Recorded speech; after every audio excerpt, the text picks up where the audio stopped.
আসসালামু আলাইকুম, কেমন আছেন সবাই? আশা করি আপনারা ভালো আছেন। আমরাও আলহামদুলিল্লাহ ভালো আছি।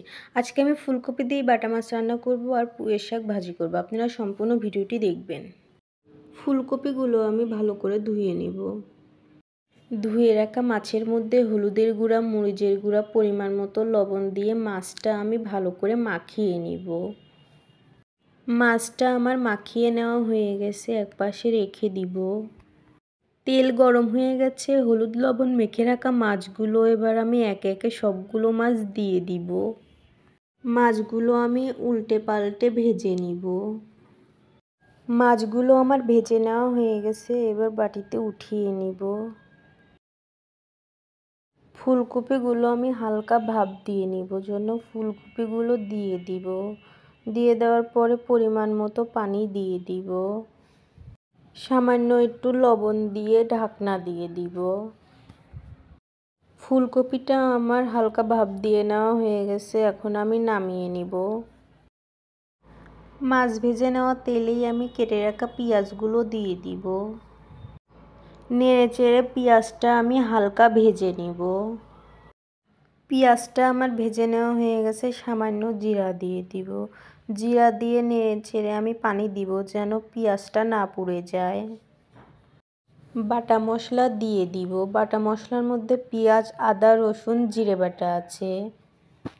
গুঁড়া মশলা দিয়ে দিব। গুঁড়া মশলার মধ্যে হলুদের গুঁড়া, মরিচের গুঁড়া, ধনিয়ার গুঁড়া, টেস্ট অনুযায়ী লবণ দিয়ে নেড়ে চেড়ে মশলাটা আমি ভালো করে কষিয়ে নিব। মশলাটা আমি ভালো করে কষিয়ে নিয়েছি। মশলা কষানো হয়ে গেছে, ভাপ দিয়ে রাখা ফুলকপিগুলো ধুয়ে নিয়েছি। ধুয়ে রাখা ফুলকপিগুলো এবার দিয়ে দিব। নেড়ে চেড়ে ফুলকপির সঙ্গে মশলাটা আমি ভালো করে কষিয়ে নিব।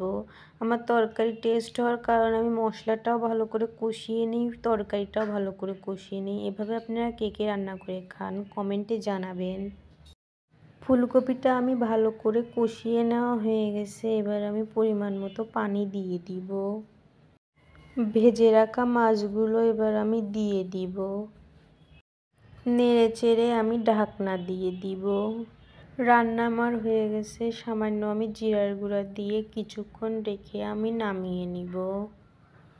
ফুলকপি দিয়ে আমার মাছ রান্না হয়ে গেছে, নামিয়ে নিব। কালারটা কেমন হয়েছে জানাবেন। পুঁই শাক ভাজি করব জন্য পুঁই শাকগুলো আমি ধুয়ে নিয়েছি, সিদ্ধ বসিয়ে দিয়েছি। সামান্য লবণ দিয়ে আমি ঢাকনা দিয়ে দিব সিদ্ধ হওয়ার জন্য।